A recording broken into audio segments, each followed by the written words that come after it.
My name is Tim Callahan. I'm 55 years old. Today is September the 7th, 2013. We're at the Atlanta History Center, and I have the honor of being both the father and pastor of Samara. My name is Samara Brennan. I am 34. It is September 7th, 2013. We are at the Atlanta History Center, and I am being interviewed and talked to by my dad and pastor, and I am the author of Good Grief, When Good Grief Meets Grace, which is why we are here today. Yeah. Samara, there was obviously a very unfortunate and sad incident that happened a couple of years ago now, and you've been able to turn that into a more positive experience. Would you just tell us a little bit about what inspired you to describe the incidents in your own words, and what inspired you to write this book? Well, James and I were expecting our little Nathan and had this amazing, miraculous pregnancy, and towards the end got my checkups and everything was great.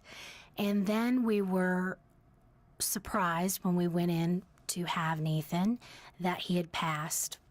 And it was this mind-blowing shock. And so I decided that day, and my family and I, we all decided that we were going to pull together. And through my counseling, it was suggested that I write to Nathan, because that's just my way of expressing things, is to write. So I went home one night and I decided I wanted to write to Nathan, kind of a I miss you, thank you for being in my life type thing.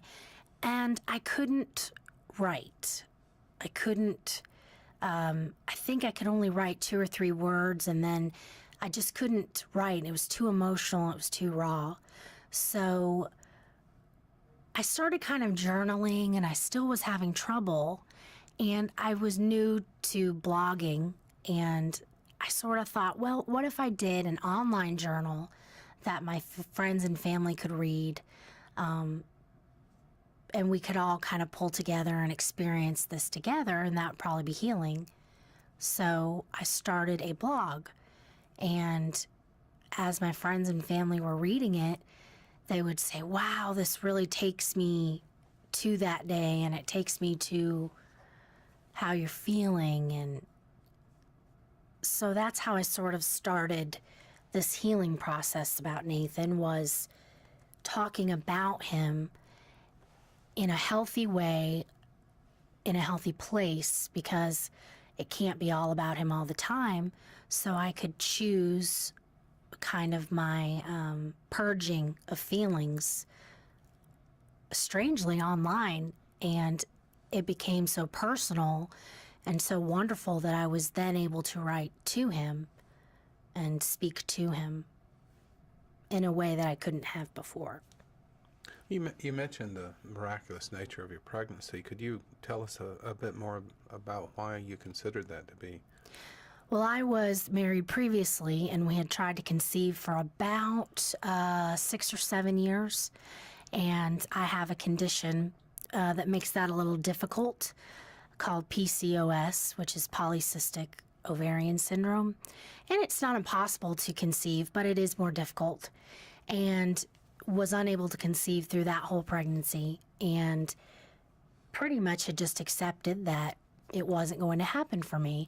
And that marriage ended, and several years later I met my husband James, and before we got married we had talked about, we were going to adopt because pregnancy wasn't an option. And so I had kind of accepted in a few years that's what we were going to do. And strangely enough, we were married probably 30 days and conceived Nathan.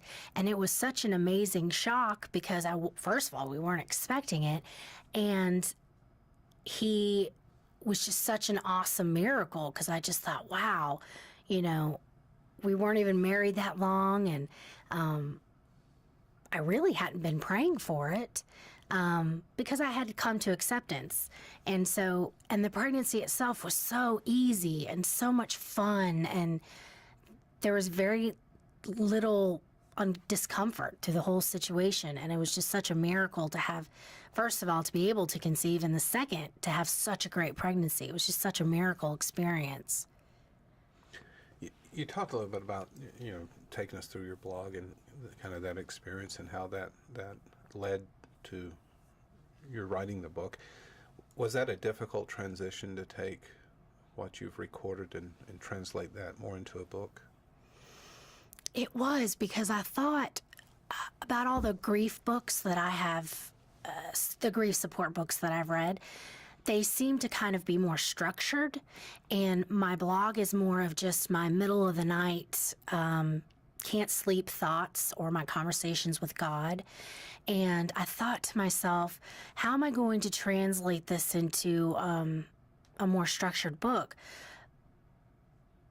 But actually, through the process, it seemed more difficult than it really was, because all I really had to do was take my slang, take all the funny things that I would say, or and make them a little more edited. Really, that's all I really had to do, was edit the structure of the conversation. But I was able to keep the core, the core to it was the same.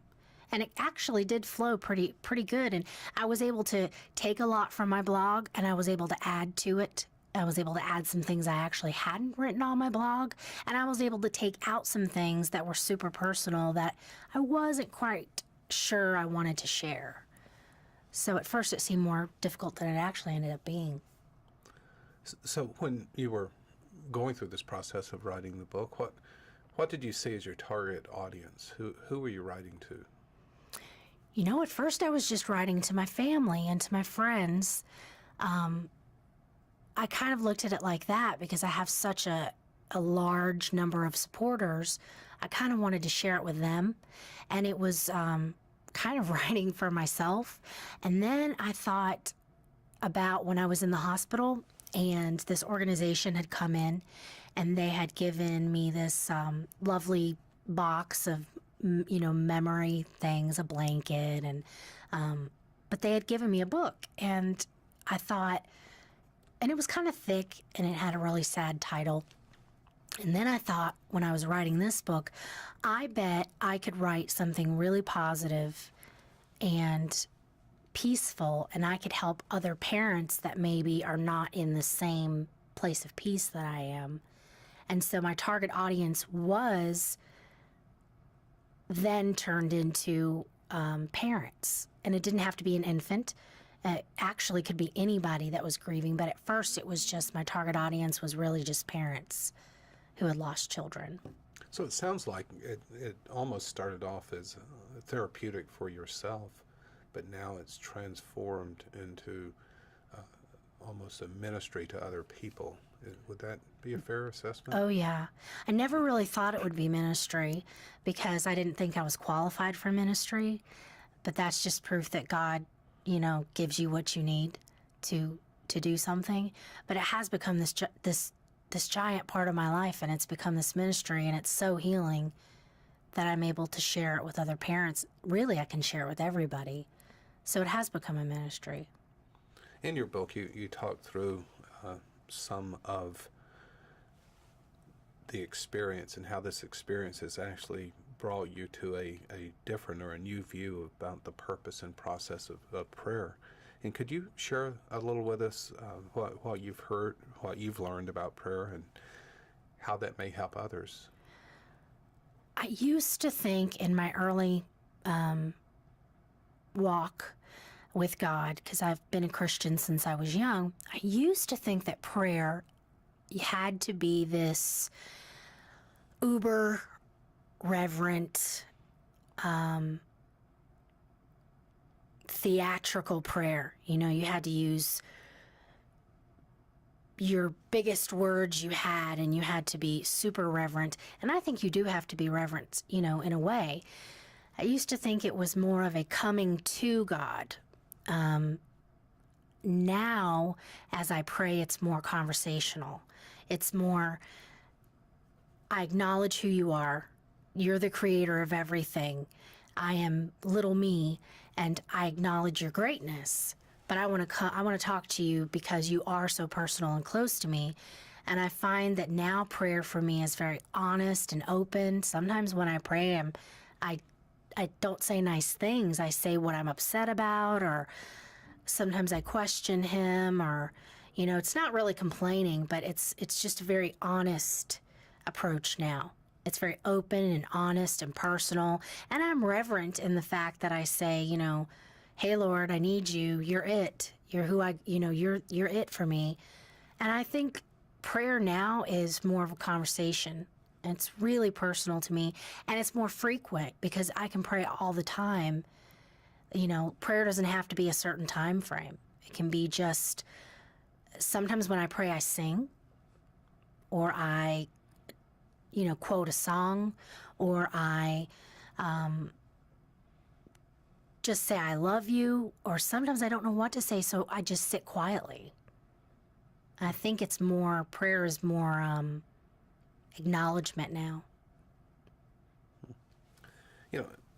Many people, when they suffer loss like that, I mean, the first occurrences are always kind of the things you look back on, or you kind of dread sometimes. And I know shortly after you lost Nathan, because of the timing, that you suffered through kind of the first Christmas. How did you deal with that, and how would you tell others how you dealt with it that may help them as well? Well, you're right. The firsts of everything are difficult. And I think as a family, Mom in particular was very, very sensitive to us having a quiet Christmas. Smith was at a really fun age. Crystal and Stephen were so sensitive to my feelings during that time. So we decided to have just our immediate family and little Smith. And we actually invited our friends, Faith and Jake, and their little one over. And at first I anticipated it being really painful. So I remember Mom made sure to include Nathan in everything. We included him, not in a morbid way, but Mom put like a little ornament on the tree for him. And we recognized him. We made it personal. It was very small. And I sort of braced myself for this super painful day. But, when it came time for Christmas, we were all together. And anytime we're together, there's laughter and food and fun stuff. So I remember when it was time for Smith to open his presents, I sort of kind of braced myself for this pain. And then as I was watching him and Piper open their presents, and they would smile and giggle and look up at me, and we were all laughing at how Smith was like automatically knew how to open presents. I found that when I focused on the smiles and the giggles, it was less painful. And it actually ended up being a great Christmas because it was just us and it was quiet, and it was so personal and wonderful. And so I think to other people, I would suggest that your first Mother's Day, your first Christmas, your first everything, you just plan to be with your select support group. And because you don't have to explain to them that it's going to be bad for you. And you pick your core people, and you have that first very special, and whatever it is that makes you happy, that's what you do. If your family, getting around the table and laughing is your favorite, that's what you do. And the pain is going to come, but in that fun and that family and in that support, you find yourself feeling the pain, but it's kind of on your shoulder. It's not right in front of you.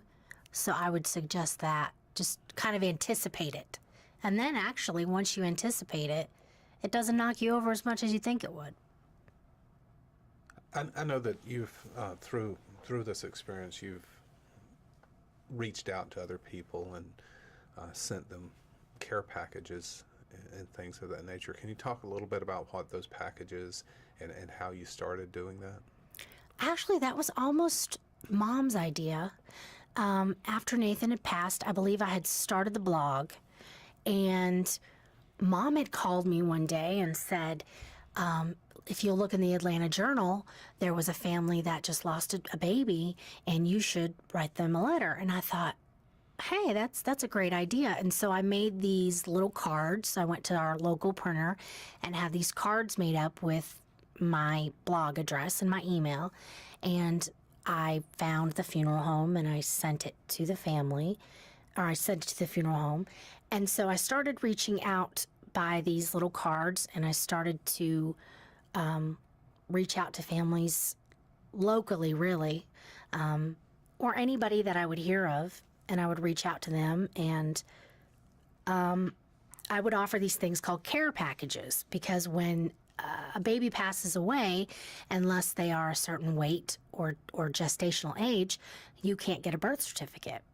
And if they don't breathe, like Nathan did not breathe because he was stillborn, you cannot get a birth certificate. Certain states allow you to get something similar. And I thought back to when an organization had sent me a kind of a birth certificate, and it just had Nathan's name on it and his birthday. I thought, wouldn't that be great to give these parents if they request it? And I put together that, and I put together some scripture and some poems and just some happy stuff that made me feel better that I had found. And I just sort of put it together on this really pretty paper, and I put it on my blog, and if the parent requests it, I just mail it to them. And I found it's a very inexpensive way to validate their child's life. You know, and I know you've reached many people through your blog, and then your ministry of reaching out to grieving mothers. Can you tell us just a little bit about some of the more memorable, or maybe even the most memorable experience that you've had with feedback from people? I've had such amazing feedback, and it's strange because when I started all this, goodness, I send out 20 or 30 packages every couple months, letters, and for a couple months, I wouldn't get any response, and I was kind of down about it. And I said to James, do you think this is a waste of time? And James said, no, you're going to reach somebody. And I remember probably 2 or 3 days later, I got an email from a woman who had lost a child, actually that had been a couple years old. And it was a tragedy as well. And she just sent me this really sweet email that just said, thank you, please send me a care packet. And it just took me to my knees, because I was just thinking how I was wasting my time, and I was only doing this for myself, and I wasn't helping anybody, because I felt this overwhelming urge to help people.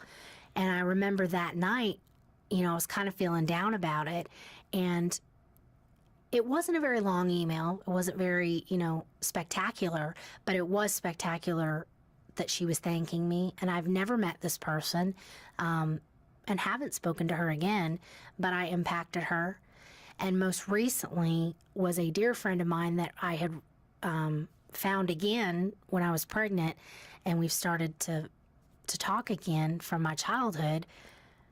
Recently, she sent me this very humbling email about how I had helped her see God differently, and I had taught her how to pray. And I thought, that's extraordinary. That somebody that was struggling with that, and I didn't know that my little book, my little blog has helped this person reconnect with God in a more personal way. But there's so many instances, everybody that reaches out to me, it's touching, everybody. And some people I don't even know have read it, and it's helped them. And it's just so awesome. It's such an honor. It's a strange honor to be the mother of a stillborn, because you can reach out to people that other people, unless you've gone through it, you don't really know how to attack the issue. And I'm able to reach out to people in a very unique, special way that otherwise I wouldn't be able to. So it's a strange honor. I'm very honored by it. I know that around work, as I've talked to different people, I guess the awareness has come out, and because of your book, actually, people talking about it at work, I've learned that a member of my team has actually gone through that I previously didn't know, and was able to give him a book. I do think for anyone listening, you might want to tell, just describe the name of the book and how someone could obtain it. Is it available online? It is. It is. The name of the book is Good Grief: When Grief Meets Grace, and it can be found on westbowpress.com. It can be found on amazon.com and also barnesandnoble.com. It's not in stores yet, fingers crossed, but we're working on that. Your book has a blue butterfly on the cover. And what does that symbol mean to you? What's the meaning of that, and why did you adopt that? After Nathan died, I started to notice nature more, because I slowed down. You just slow down. And I started to notice nature more, and I started to notice butterflies. And I started to notice, first of all, how beautiful they are. And secondly, how different they are, and how they must mean something. So I researched butterflies, and I found in different cultures, way back into early civilizations, that butterflies symbolize soul, rebirth, a person's entity, who they are, what they are.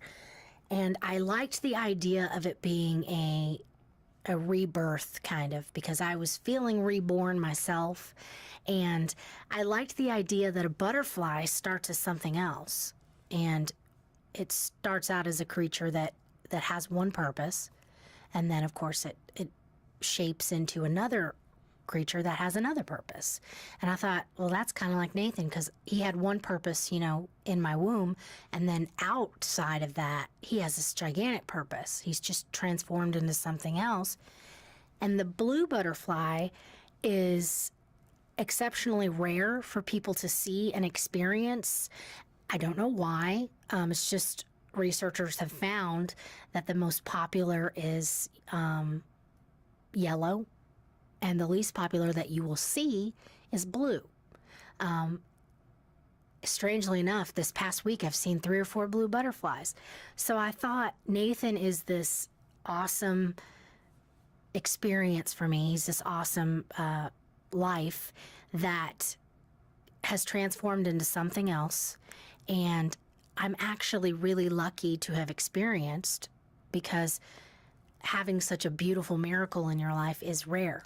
And so I thought, well, he's kind of like a blue butterfly. And so now, every time I see anything blue butterfly, it brings me happiness, makes me smile, because I feel like he's with me in a way. So I recommend to any family that's hurting in any way, when they've lost someone, to find a life symbol for them. And like in our case, we can't display pictures of Nathan because he was passed. It's uncomfortable for other people if I display pictures of him. And so I display blue butterflies. And it's a way of letting people know he's around. He existed, he was here, and he's transformed into this awesome ministry.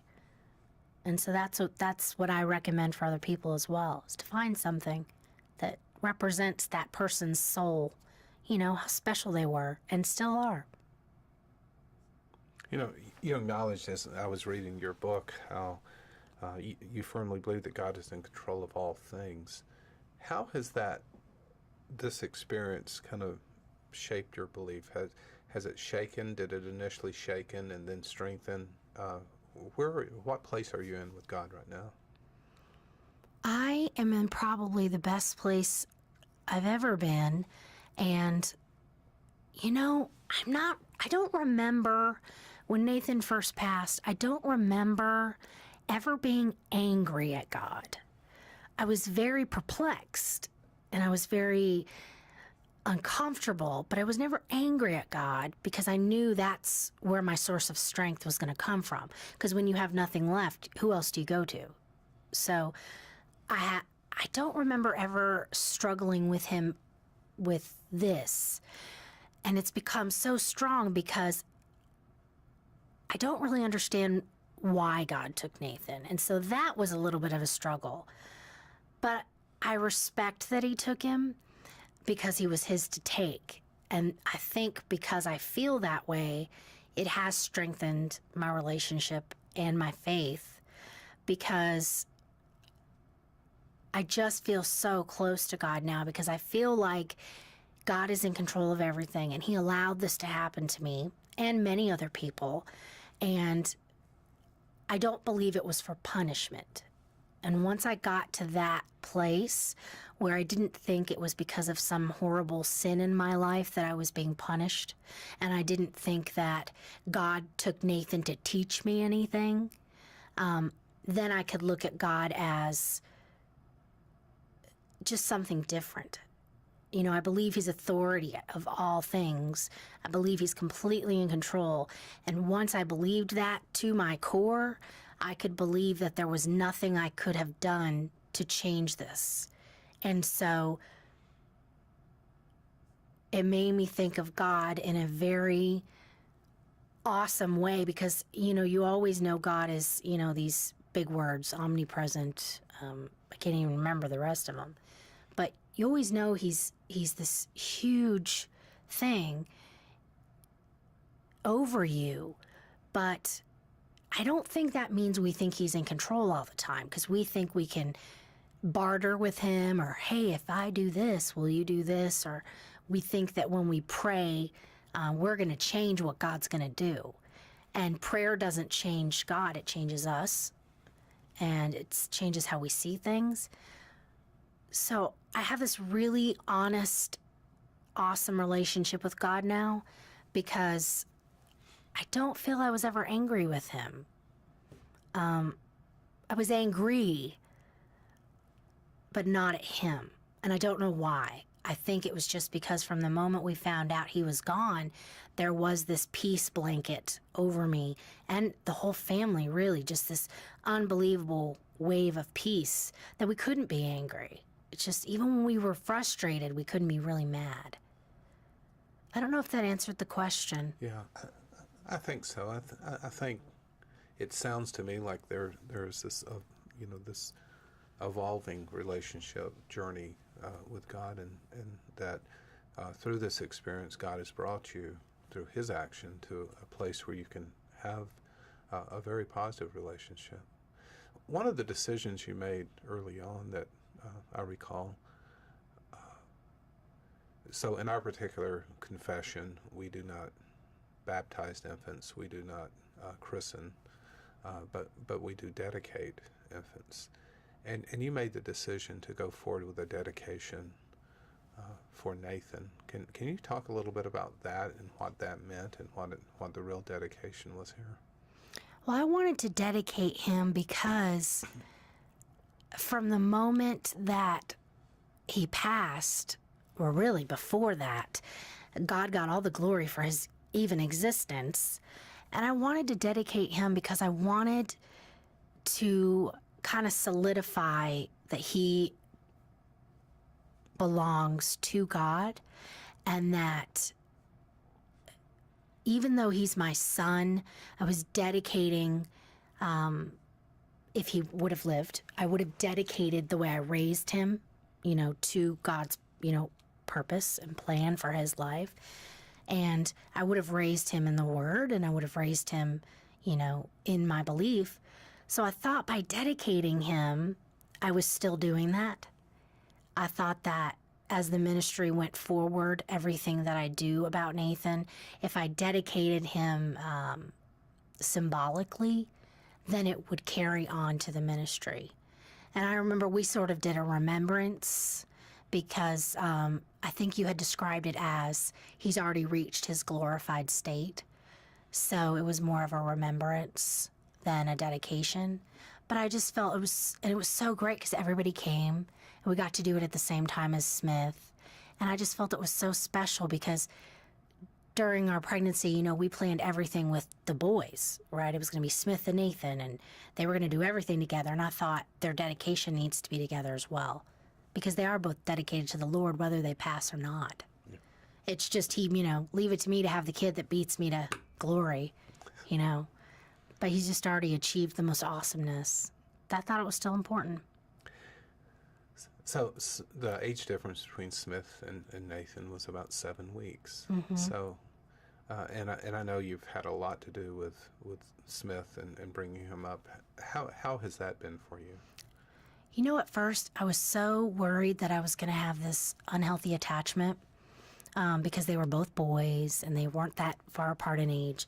But Crystal was finishing school, and so she needed the help, and I needed her around because James, you know, travels.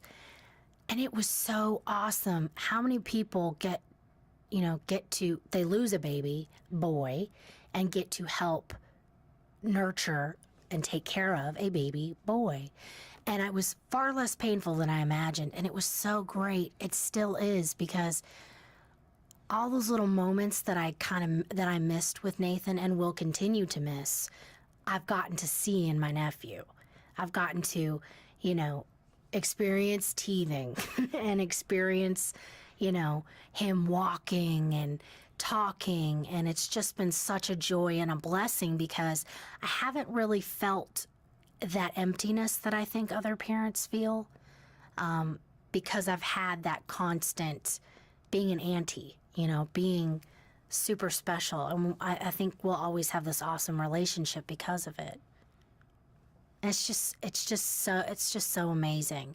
You know, we often think if Nathan had lived, because they're only 7 weeks apart, we would have to pretty much pad the room because they would just be climbing the walls. And it brings me joy when I see Smith doing things because it makes me think, oh my goodness, him and Nathan. I still am able to think about that happy and not sad. So it's been awesome. I don't think it was an accident at all that Smith was born first, because I think God knew we all as a family needed to pour our love into, you know, this little one. And not that it distracted us from Nathan, but it helps us not miss him so much. So why don't you try to contrast a little bit of how this has kind of changed your life purpose, maybe your purpose before the occurrence and how you see your purpose now? I think before, it's hard to think pre-Nathan, because it just seems like we've lived a lifetime in the past 2 years. But before Nathan, I remember always feeling that I was here to do something. It didn't have to be extraordinary, but I knew I was here to do something. And I didn't have anything that I was ultimately proud of, personally. Now, of course, I was able to be a mother to Arlene, and that I was proud of. But in my own life, I can't remember anything I was proud of. And after Nathan, I feel this purpose to help others that I didn't feel before. I'm very proud. I feel a sense of pride now, and I feel a sense of purpose to touch other people because I realize Nathan didn't just affect me, he affected a lot of people. And when I took myself out of it, I was able to see, wow, you can really help a lot of people. And now I find that if I'm not making an impact, whether it's something small, could be picking up trash, it doesn't matter. When I go through the day, I'm searching for ways to impact, to do things for other people. Every day I realize now that I'm not here for me. I'm able to show God to people now. And so I think my purpose now is to show people God in a real, honest way. And it's not perfect, and it's not, you know, you can't put it in a box. I think my purpose is to help other people see God, I guess in a real way would be the answer, and help them through anything. And I'm finding this new thing of service where I'm here to be of service. And that's new. And I like it because I feel like I'm living a life I can be proud of. And it doesn't have to be anything special or particular. I'm just living a life I can be proud of, serving other people. So where does this go now? Just in the last couple of minutes that we have, where do you see your vision going from this ministry you've established? I really don't have one, which is interesting because I'm a person of always having to, feeling I have to control everything. It's very free. It's very peaceful. I don't have a vision other than I want and believe it's going to bless other people. So I would imagine if I had to pick a vision, it would be just continuing to bless people, change lives, one life at a time. And, ultimately I would love to be in bookstores and I'd love to be this great success, but I measure success differently now. So I don't know. I think it's going to go pretty far. I think I'm going to live the rest of my life and I'm going to feel this ultimate peace. And I'm excited because I'm working towards hearing my Lord say to me, "Well done." And I think I'm going to hear that. And so that's what I live for now, is just to hear that "well done." And to see my fat baby again. That's going to be the best. So it sounds like you've actually turned this tragedy into a very positive mechanism. Although it's not positive to lose Nathan, it's turned into something that you can impact other people's lives and help them through these difficult times. I have. It's been such an honor in a strange way. I would not ever say I'll be thankful that Nathan is gone, but I can say that I'm thankful for the experience because it's changed me. It's changed everyone. But I think that I'm so grateful to have experienced him, even if for a short time. And I'm just grateful that I'm finally at peace about it. Okay. I'm really excited we did this today, Dad. This was fun. Super special. Okay, well, thank you. And I've enjoyed this conversation with you. And for anyone that might hear this that want to go to the blog, it's nathanslifesong.blogspot.com. Thanks, Dad.